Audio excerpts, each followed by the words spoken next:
como un amuleto,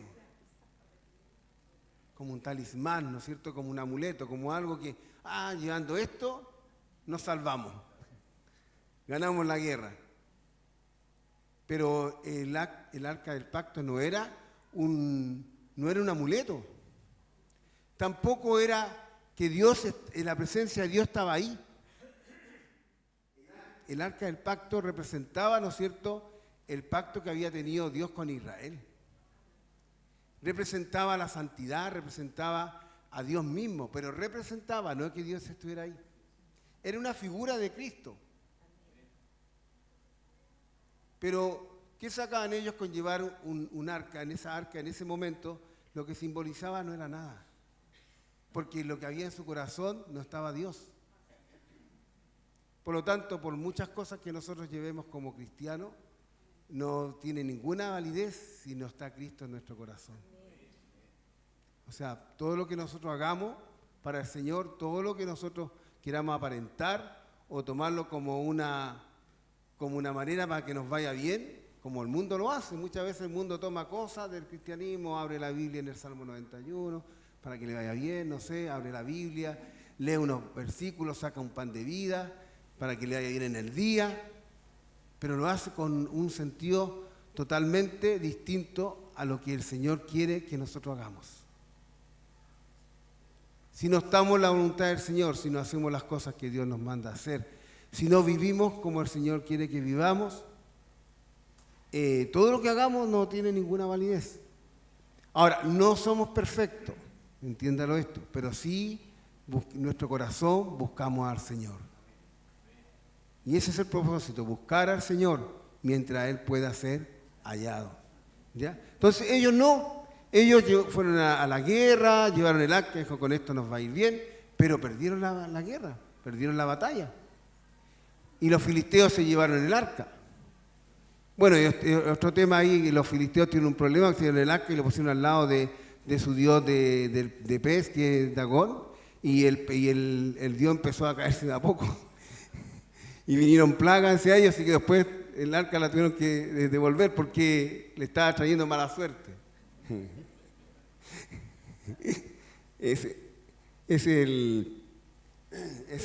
como te dijera lo que dice la gente. La gente siempre dice, no, que esto me trae mala suerte.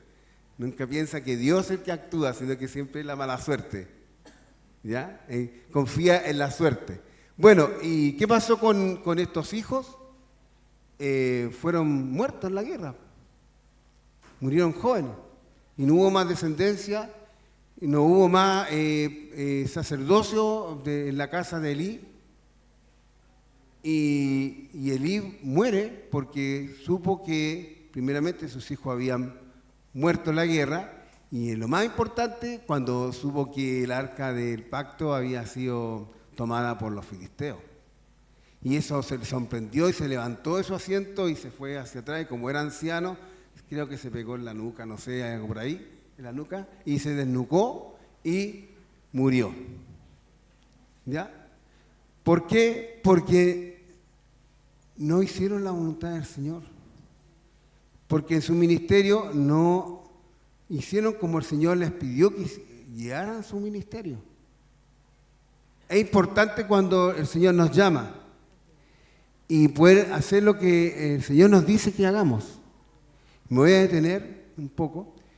Es importante, hermanos, que cuando el Señor nos llama podamos hacer lo que el Señor nos llama y recordar cómo el Señor nos llamó.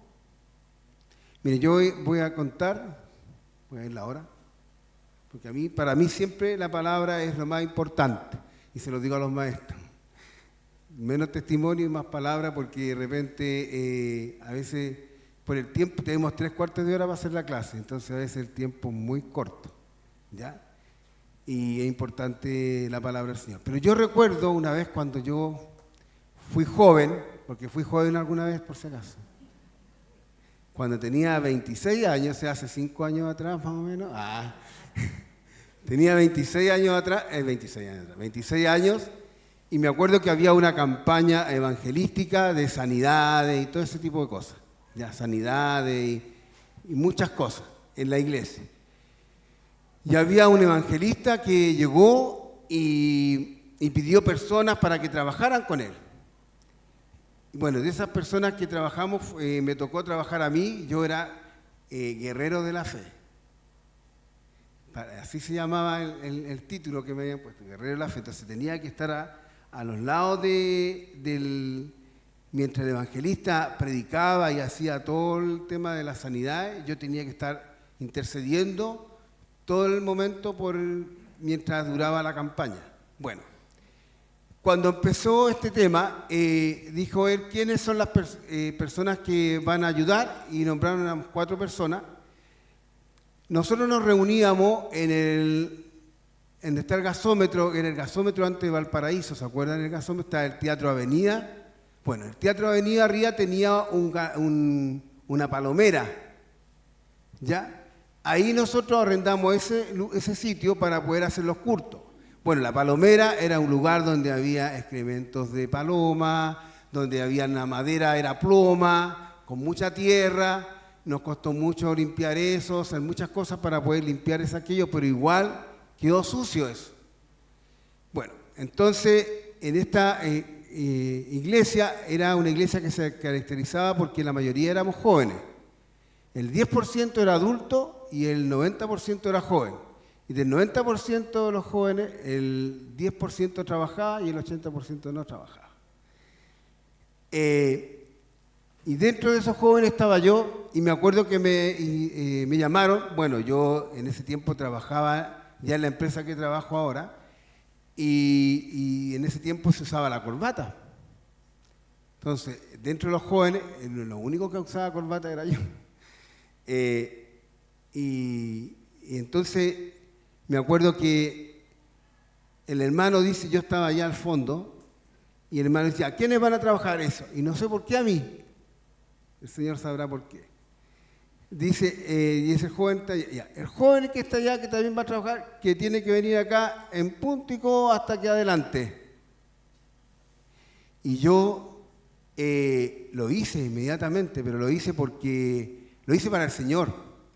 Y era un desafío para mí, lo tomé como un desafío.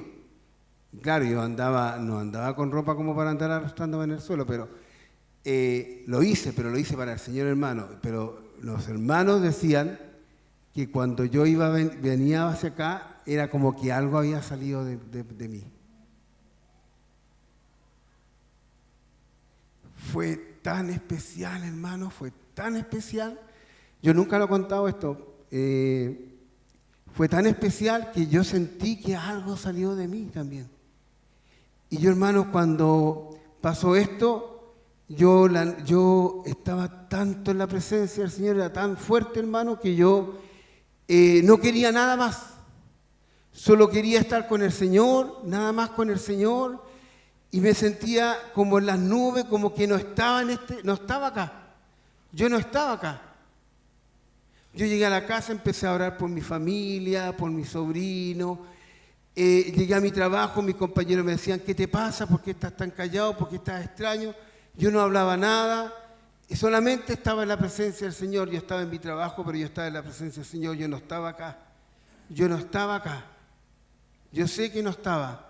Y los demás sentían que yo no estaba. Y eso fue durante la campaña de una semana, que había ayuno, oración, y era un gozo ayunar y orar. No era un sacrificio. No era, ay, tengo que orar, tengo que ayunar. Era un anhelo de estar en la presencia del Señor. Y yo de ahí sentí que el Señor me llamó, me ungió, me dijo, tú me vas a seguir, tú me vas a llevar mi palabra, tú me vas a servir.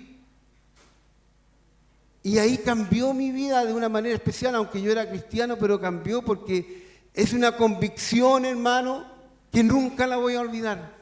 Es algo que nunca lo voy a olvidar y que siempre va a estar en mí, porque a pesar de los momentos difíciles que a veces he pasado, a pesar de circunstancias complicadas, a pesar que el mundo a veces nos atrae con sus cosas y a veces estamos bien económicamente, bien en el mundo, bien con la familia, bien con todo, que de más podemos irnos a las cosas del mundo. Pero hay algo, hermano, que el Señor ha hecho en nosotros. Hay algo que el Señor ha puesto en nosotros que impide que nosotros podamos irnos al mundo. Porque lo que está en nosotros es más grande, es más poderoso, es más fuerte que lo que está en el mundo, hermano. Nada se puede comparar con lo que el Señor nos puede entregar, con lo que hay en el mundo. A veces podemos olvidar, estamos tan cómodos que a veces olvidamos de dónde el Señor nos ha sacado, lo que el Señor ha hecho en nuestras vidas. Y nos quejamos de cosas que a veces no valen la pena, que son cosas que son de este mundo, que no provienen de Dios. Y yo siempre recuerdo ese momento y siempre tengo esa convicción del que vive en mí es mayor que el que está en el mundo. Y a pesar de las circunstancias que, hermano, me he sentido mal, pésimo muchas veces, he pasado situaciones muy complicadas, donde estuve 2 meses sin ir a la iglesia. No porque estaba alejado de Dios, porque estaba viviendo un momento muy difícil en mi vida. Pero nunca dejé de creer en mi Dios. Nunca dejé de confiar en Él. Sé que me habían fallado muchas personas, pero Dios nunca falla. Por lo tanto, no es razón para que nosotros nos podamos alejar del Señor. Y doy gracias al Señor porque el Señor me levantó. Yo solamente hice, no sé, hermano, pero yo solamente hice, no cuestioné, no dije, pero ¿cómo ando con esta ropa? No, pero ¿cómo voy a hacer eso? Porque alguien me lo dice, porque esa persona que está ahí me lo dice. No, yo lo tomé como algo del Señor. Pero así, no fue que lo pensara. Entonces, cuando yo leí a Samuel, hermano, yo les digo que me compungió mi corazón. Y yo creo que el que más recibió, yo creo fui yo, que lo que ustedes puedan recibir. Porque me recordé este episodio de mi vida, que nunca lo he contado, ni siquiera a mi señora se lo he contado todo esto. Pero decía, no sé si contarlo porque de repente no quería. Pero bueno, Dios sabe cómo hace las cosas y aquí estamos. Entonces, el Señor tiene grandes cosas. Sigamos.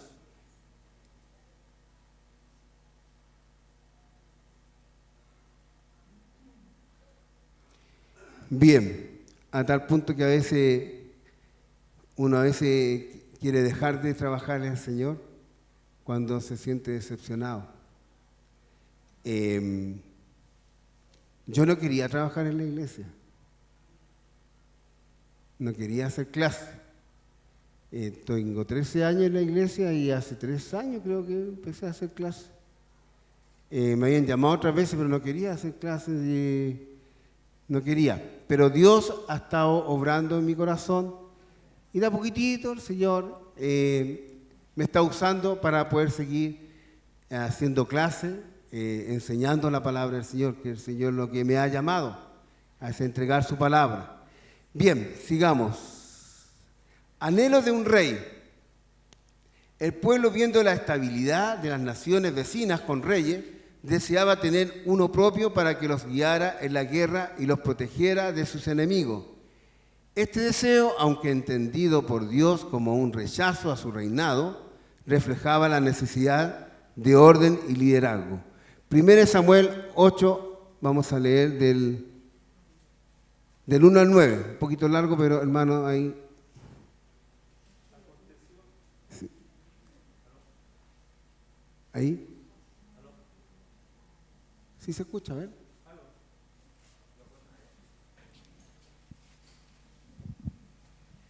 Aconteció que habiendo Samuel envejecido, puso a sus hijos por jueces sobre Israel. Y el nombre de su hijo primogénito fue Joel, y el nombre del segundo Abías. Y eran jueces en Berseba, pero no anduvieron los hijos por los caminos de su padre, antes se volvieron tras las avaricias, dejándose sobornar y pervirtiendo el derecho. Entonces todos los ancianos de Israel se juntaron y vinieron a Ramá para ver a Samuel. Y le dijeron, he aquí que tú tú has envejecido y tus hijos no andan en tus caminos. Por tanto, constitúyenos ahora un rey que nos juzgue, como tienen todas las naciones.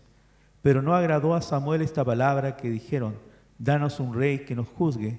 Y Samuel oró a Jehová. Y dijo Jehová a Samuel: oye la voz del pueblo en todo lo que te digan, porque te han desechado a ti. No te han desechado a ti, sino a mí, que han desechado para que no reine sobre ellos, conforme a todas las obras que han hecho desde el día en que los saqué de Egipto hasta hoy, dejándome a mí y sirviendo a dioses ajenos. Así hacen también contigo. Ahora pues, oye su voz, mas protesta solemnemente contra ellos, y muéstrales cómo les trata el rey que reina sobre ellos. Amén. Entonces aquí vemos cómo no solamente Elí tuvo problemas, sino que Samuel también tuvo problemas con su descendencia. Los hijos de Samuel tampoco sirvieron al Señor. Por lo tanto, como tampoco sirvieron al Señor, el pueblo ya no quería que ellos lo gobernaran como jueces, porque ellos no estaban haciendo la voluntad de Dios. Entonces ellos veían que había un ministerio que no correspondía de acuerdo a los mandatos de Dios. ¿Y qué hizo el pueblo? Empezó a pedir rey. Como los demás tenían rey, ellos también querían tener rey. Entonces Dios le dice: pero Samuel, no te entristezcas, no te molestes, no sé, porque ellos no te están desechando a ti, sino que me están desechando a mí. Pero déjalos, porque ellos sufrirán, porque los reyes, ¿no es cierto?, los mandarán a la guerra, tendrán a sus hijas en el palacio, lo tendrán esclavizado a ellos. Los reyes no iban a tenerlo a ellos, al pueblo, como un pueblo cómodo, sino que tendrían que ser tipo esclavos, servir al rey. Y los reyes, sabemos, ¿no es cierto?, por la historia, que la mayoría de los reyes no hizo la voluntad de Dios. Ahora, ellos querían reyes, ¿por qué? Porque miraban los pueblos extranjeros, los pueblos que no eran judíos. Y eso, hermano, trae como consecuencia lo que le pasó a Israel, que fue cautivo, ¿no es cierto?, el pueblo del norte por el pueblo asirio, y después el pueblo del sur, pueblos babilónicos. ¿Por qué? Porque no hicieron la voluntad de Dios. Porque ellos ¿qué hicieron ellos? Ellos querían rey. Pero los reyes, al final, en vez de seguir el camino correcto, ¿qué hicieron? Se desviaron. Buenos días, mis hermanos. Bueno, Dios igual iba a poner rey sobre Israel. Está dicho en Deuteronomio. Y tenía que ser de la tribu de Judá. Pero como tú dices, el hecho de que ellos quisieran rey para ser como los otros pueblos fue lo que enojó a Dios y les dio un rey que ellos escogieron. Entonces nosotros podemos ver cómo los propósitos de Dios están definidos en nuestra vida, pero son nuestras elecciones las que nos llevan a consecuencias que no estaban escritas.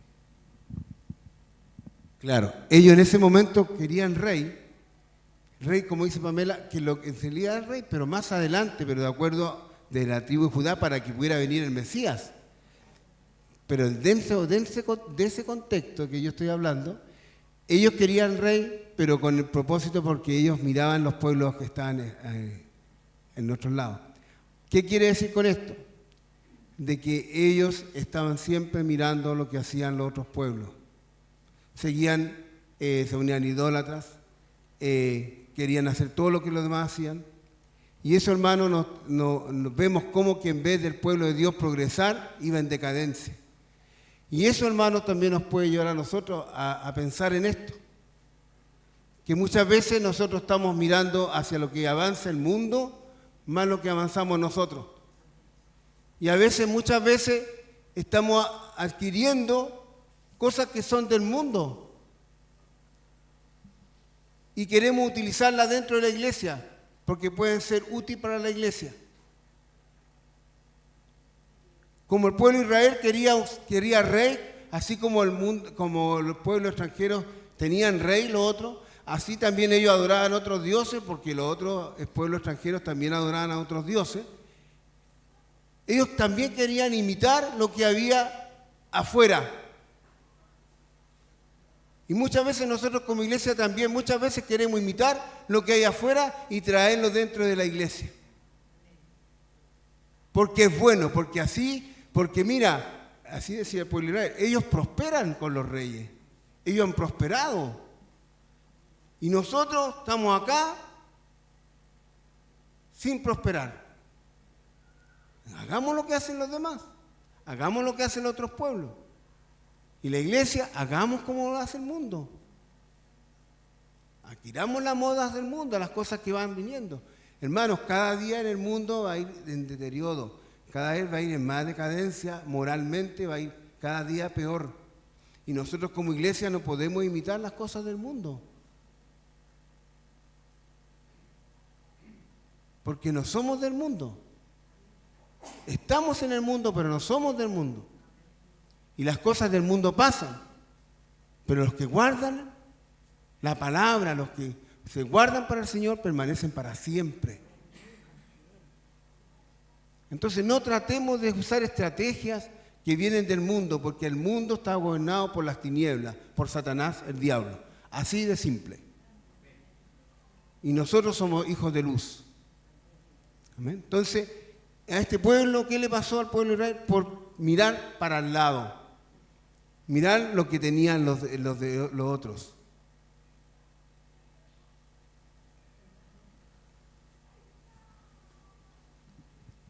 Al elegir a Saúl como rey, fue el pueblo, ¿cierto?, quien lo eligió.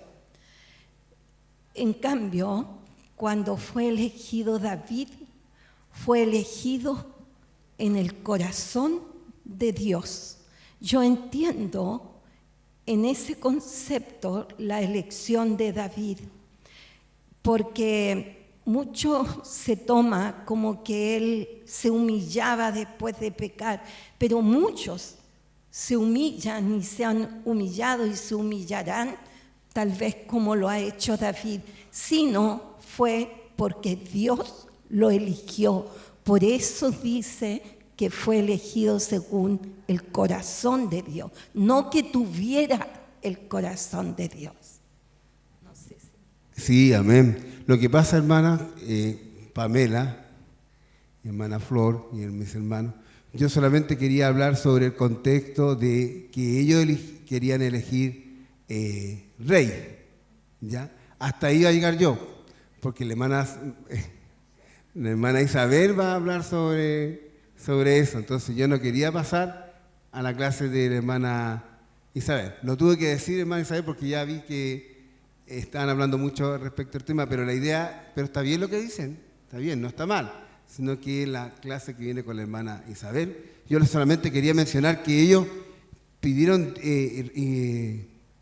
rey, pero mirando al mundo, a su pinta, no a como Dios quería el rey que ellos querían, que más adelante lo voy a pedir. Bien. Escasez de revelación. ¿Ya? La voz de Dios era escasa en esos días. 1 Samuel 3:1.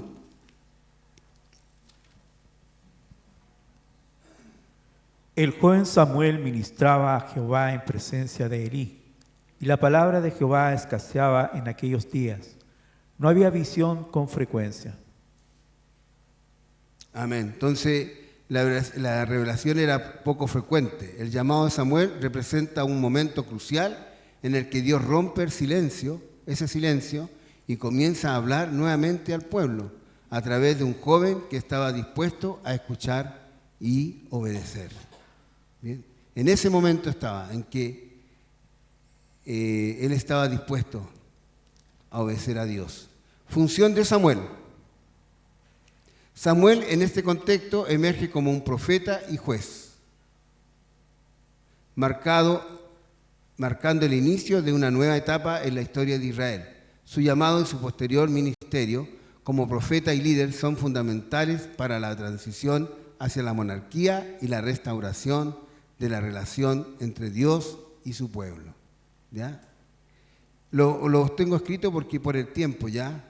En resumen, el llamado de Samuel se produce en un momento de crisis y transición en la historia de Israel, donde la nación necesitaba un líder espiritual y político que la guiara hacia Dios y la restaurara a su fidelidad.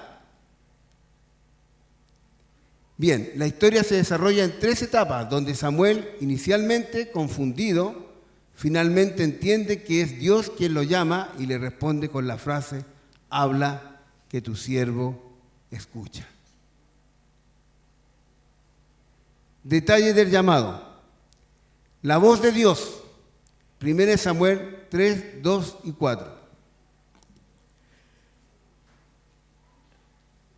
Y aconteció un día que estando Elí acostado en sus aposentos, cuando sus ojos comenzaron a oscurecerse de modo que no podían ver, Samuel estaba durmiendo en el templo de Jehová, donde estaba el arca de Dios, y antes que la lámpara de Dios fuese apagada, Jehová llamó a Samuel y él respondió: heme aquí. ¿Hasta el 4? Sí. Sí. Amén. Heme aquí. Pero mientras estaba durmiendo en el templo, ¿no es cierto?, pasaba eso. Y él escuchó la voz de Dios. Él escuchó una voz. Ahora, él también pensaba que era Elí el que lo estaba llamando. ¿Ya? Él pensó que era Elí. Ahí está la confusión inicial de Samuel. 1 Samuel 3:5. Siga leyendo, hermano. Y corriendo luego a Elí, dijo: heme aquí, ¿para qué me llamaste? Y Elí le dijo: yo no te he llamado, vuelve y acuéstate. Y él se volvió y se acostó. Y ahí estaba confundido Samuel porque pensó que era Elí el que lo llamaba. Él escuchó una voz, pero pensó que era la voz de Elí. ¿Ya? El llamado se repite nuevamente, en el 6 al 8. Y Jehová volvió a llamar otra vez a Samuel. Y levantándose Samuel, vino a Elí y dijo: heme aquí, ¿para qué me has llamado? Y él dijo: hijo mío, yo no he llamado, vuelve y acuéstate. Nuevamente, 2 veces. ¿Ya? Pero él aún no sabía que era Dios el que lo estaba llamando. Ya 3 veces. Y después, en el 3:9, ¿qué dice? El consejo de Elí. 3:9, ¿cierto? ¿Sí? Y dijo Elí a Samuel: ve y acuéstate, y si te llamare dirás: habla, Jehová, porque tu siervo oye. Así se fue Samuel y se acostó en su lugar. Ya, entonces, después de 3 veces, también Elí tampoco era muy sensible. Porque después de 3 veces entendió que era Dios el que estaba llamando a Samuel. Ya, no fue a la primera, fue a la tercera vez que él entendió que Dios estaba llamando a Samuel. Ya, y le aconseja y le dice, ¿no es cierto? Dile, cuando venga la voz de Dios de nuevo, responda: habla, que tu siervo escucha. Bien, en la respuesta de Samuel, en el 1 Samuel 3, del 10 al 14. Y vino Jehová y se paró y llamó como las otras veces: Samuel, Samuel. Entonces Samuel dijo: habla, porque tu siervo oye. Y Jehová dijo a Samuel: he aquí, haré yo una cosa en Israel, que a quien la oyere, le retiñirán ambos oídos.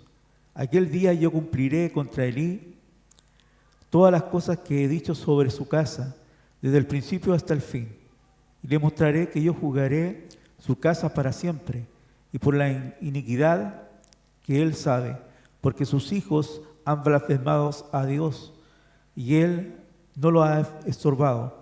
Por tanto, yo he jurado a la casa de Elí que la iniquidad de la casa de Elí no será expiada jamás, ni con sacrificio ni con ofrenda.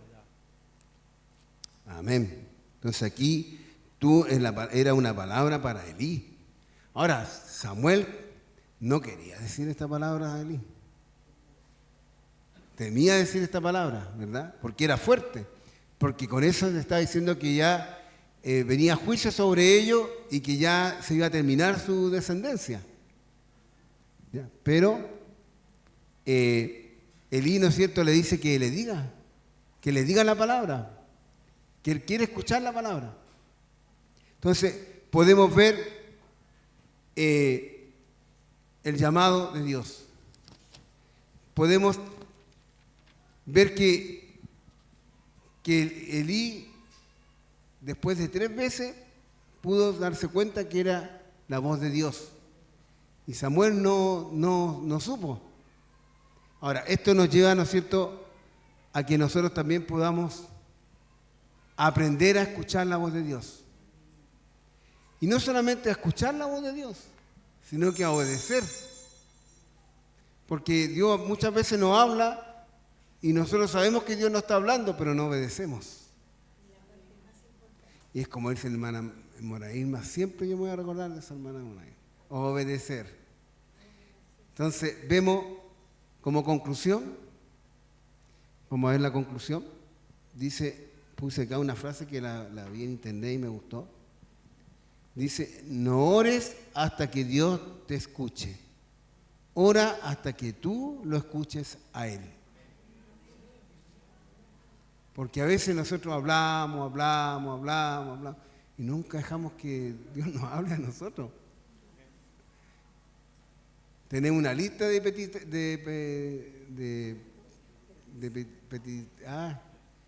peticiones, es la palabra, de peticiones.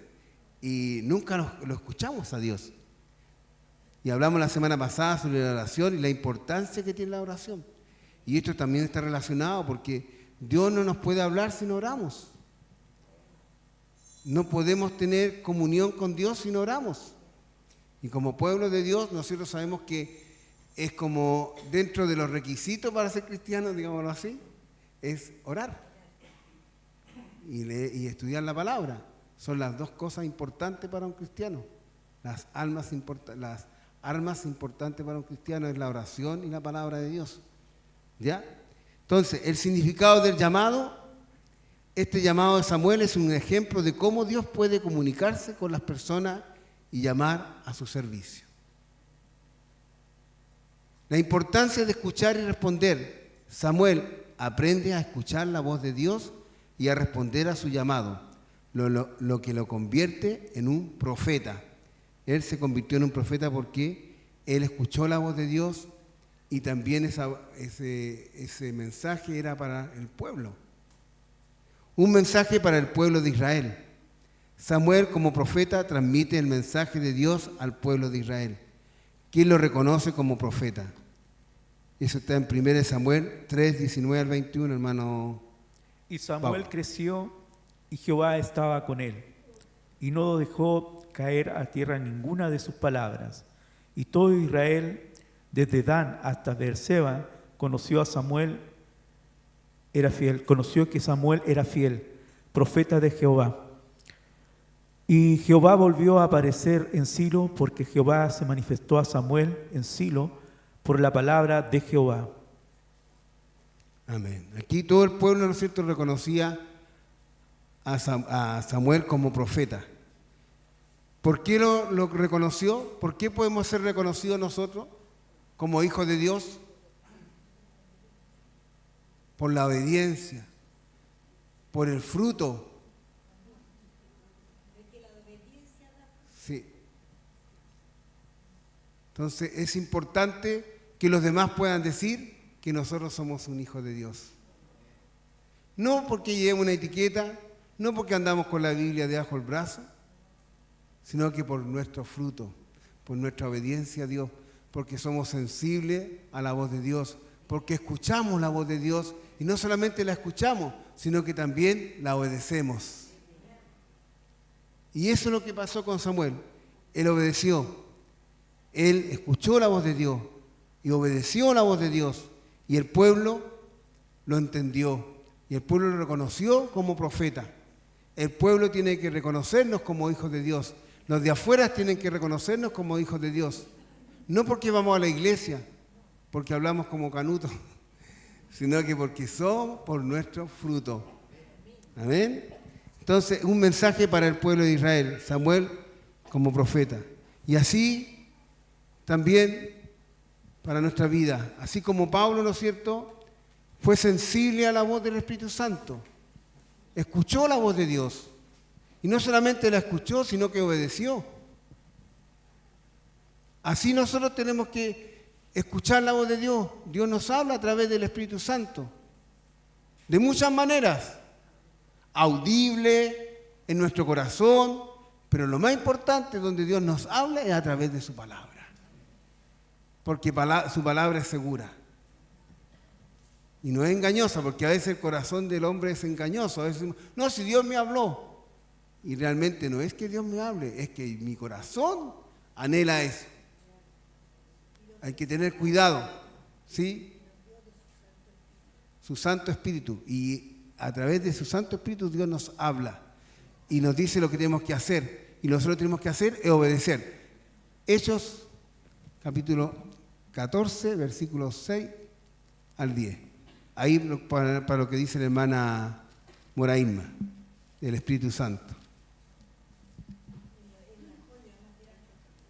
Capítulo 14, 16,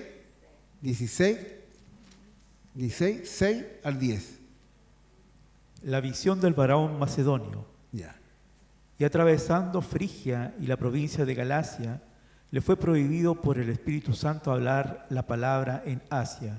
Y cuando llegaron a Misia, intentaron ir a Bitinia, pero el Espíritu no se lo permitió. Y pasando junto a Misia, descendieron a Troas, y se le mostró a Pablo una visión de noche. Un varón macedonio estaba en pie, rogándole y diciendo: pasa a Macedonia y ayúdanos. Cuando vio la visión, enseguida procuramos partir para Macedonia, dando por cierto que Dios nos llamaba para que les anunciemos el Evangelio. Amén. Entonces, ¿quién les prohibió a Pablo pasar por Frigia? ¿A quién fue? El Espíritu Santo. Y que solamente no que les prohibió, sino que también obedeció. Es obedecer. Entonces, hermanos, nosotros como hijos de Dios tenemos que escuchar la voz de Dios. Pero para escuchar la voz de Dios, ¿qué tenemos que estar? En comunión con Dios. La oración, la palabra, el compartir con los hermanos también es una forma de estar en comunión con Dios, porque hablamos nosotros entre nosotros cosas que edifican. Yo les invito, hermanos, a tomar esta palabra y que nosotros podamos estar sensibles a la voz del Espíritu Santo. Y si Dios tiene un llamado para ti, para el ministerio, para el servicio, tómalo, hermano. No diga no después. No diga no mañana. No, es que ahora no puedo porque tengo muchas cosas que hacer. No busque excusas para Dios, sino como Samuel di, heme aquí. Heme aquí. Aquí estoy, Señor. Haz de mí lo que tú quieras. Úsame para tu honra y tu gloria. Úsame, Señor, porque estoy dispuesto para servirte.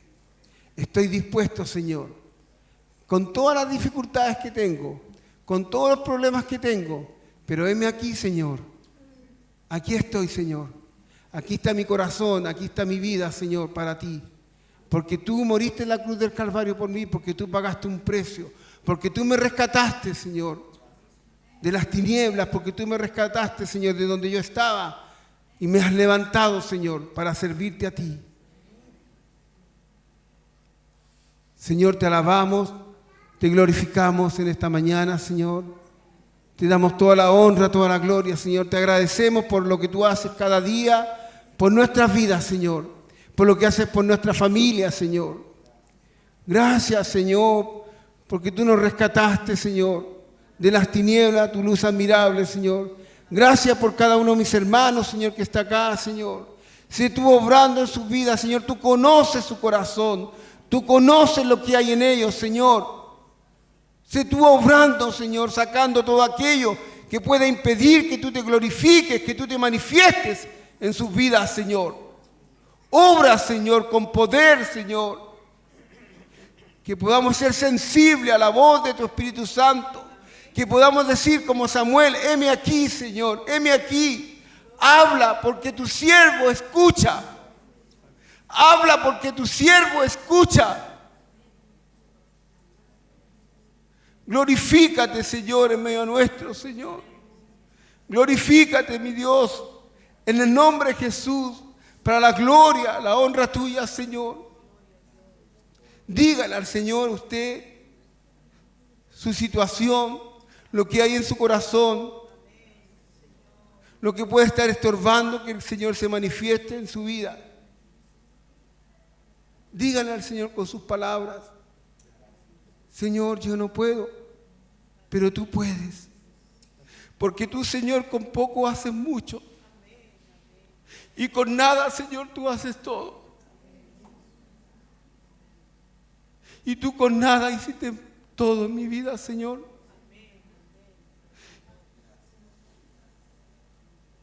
Porque tú eres un Dios real, un Dios vivo. Un Dios que no hay nada imposible. Glorifícate, Señor. Glorifícate en la vida de mis hermanas, en mis hermanos, en esta mañana, Señor. Que esta palabra sea viva en nuestras vidas, Señor. Te alabamos, Señor, te bendecimos. En el nombre de Jesús. Gloria a tu nombre, Señor.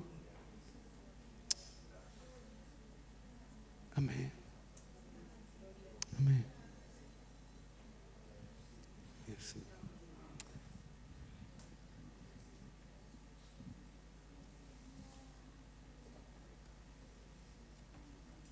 Aleluya. Gloria al Señor. Amén.